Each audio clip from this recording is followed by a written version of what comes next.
Chapter 6. A Lesson in Blood. Catherine had been on their minds.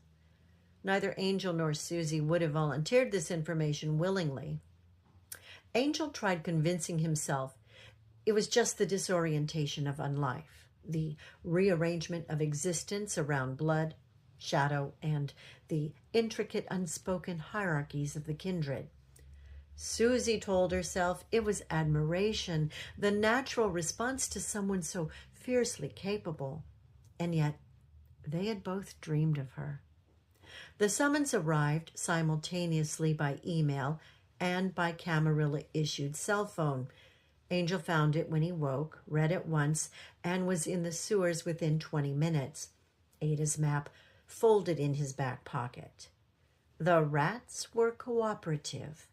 He arrived at the Scientology Center fed, if not exactly satisfied, and slipped through the side entrance into the sanctuary. Catherine and Susie were already waiting. Catherine stood at the front of the room in tailored pants and a crisp blouse, her black hair pinned in a loose bun. She looked as if she belonged in a boardroom or a high-end cocktail lounge. Susie sat in one of the folding chairs, composed in the way that requires effort. Her long velvet dress suited her, though it would have seemed out of place on any other woman. Her shoulder-length brown hair framed piercing blue eyes that scanned the room with quiet intensity. Angel settled into a shadow near the back wall and waited. Catherine studied both of them for a long moment. Your sires have gone over the 6 traditions with you? Ada covered them, Angel said from the darkness. Susie nodded. Hunter did too. Good. Then I won't insult you by repeating them verbatim. Catherine's expression suggested that she had sat through that particular recitation enough times for eternity. The short version is this. Don't get caught doing vampire things. Don't trespass in another's domain without permission, and never ever create a child without sanction. The masquerade covers most of what will get you killed. The rest is common sense. She paused, her gaze flicking toward Angel. Which I've learned is not evenly distributed. She waited. Questions? There were none, or rather too many, none yet shaped into words they were willing to speak in front of her. Catherine had a way of making half-formed thoughts feel like interruptions. Good, Catherine said. Now, have either of you had unusual dreams lately? The silence that followed was different, thicker, charged. No, said Susie, with a slight excess of conviction that indicates the opposite. No, said Angel, from his shadow, which at least had the advantage of hiding his expression.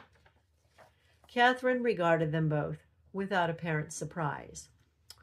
I think you're being less than honest, she said, out of embarrassment, which is understandable, but I'd rather you understood what's happening than spared my feelings. She paused. When you feed from a vampire, there is a price. The more you feed from the same source, the more deeply you become bound to them. It is not affection. It is not admiration. It is a chemical and spiritual tether that will feel increasingly indistinguishable from love. She looked at Susie for a moment longer than was comfortable, and then at Angel. I gave you my blood to heal you. What you're feeling is the first pull of that blood. It will fade if you don't feed from me again. Another silence. I'm telling you this, she continued, because others won't. They'll cultivate that bond deliberately, let it grow and never explain what it is until you no longer care. She paused long, drawing them in. Never trust a vampire. She said it like someone who'd learned it through blood. Susie opened her mouth, then closed it. Angel didn't move, neither asked the question hanging in the air, which was whether the warning applied to Catherine herself. Tonight, Catherine said, you will be formally introduced to the Camarilla community. There is a presentation at the King of Clubs, a kindred occasion. You will be received as neonates. We'll go together. Angel, you'll need to stay in the shadows or use your disciplines to make your face presentable. Angel acknowledged this from his corner with the equanimity of someone who had largely resigned himself to shadows. Catherine and Susie walked through the streets. Angel took to the sewers. They converged in the alley behind Leon's beauty salon. Angel emerged from the manhole. The three fell into a loose formation. Catherine in the front, Susie behind her, Angel drifting through the periphery like smoke. They still had a block of rear alley to cross. The King of Clubs loomed near the freeway, nestled in a neighborhood that once served the Moffett Field Naval Base, now quiet, forgotten, perfect for secrets. Angel noticed two figures ahead. He tracked them without comment. As they neared the back door of Courtesy Cleaners, Catherine slowed. A face appeared at the corner of the building just for a second, then vanished. She kept walking, eyes forward. Then a cry. A brunette woman collapsed onto the pavement, writhing in what looked like genuine agony. Catherine assessed it instantly. Real pain or expert mimicry? She glanced at Susie. This might be an opportunity for you to feed, she said quietly. Stay back. Catherine stepped forward. She was 2 paces away when the net dropped. It came from the gap between Leon's and the cleaners. Weighted, swift. The blonde woman who threw it was already shouting, I got one. Angel moved first, lunging from the shadows with a kick that met only air. He nearly stumbled. Susie, who'd never thrown a punch in her life before the basement and hadn't improved much since, drew back her fist with admirable determination and missed by a comical margin. I'd offer help, Catherine said from inside the net, working the mesh with sharp, precise movements, but I appear to be otherwise engaged. She was nearly free when the brunette scrambled over and snapped a handcuff on her wrist with practiced efficiency. Now the 5 of them stood in the alley, a scene that could draw the wrong kind of attention.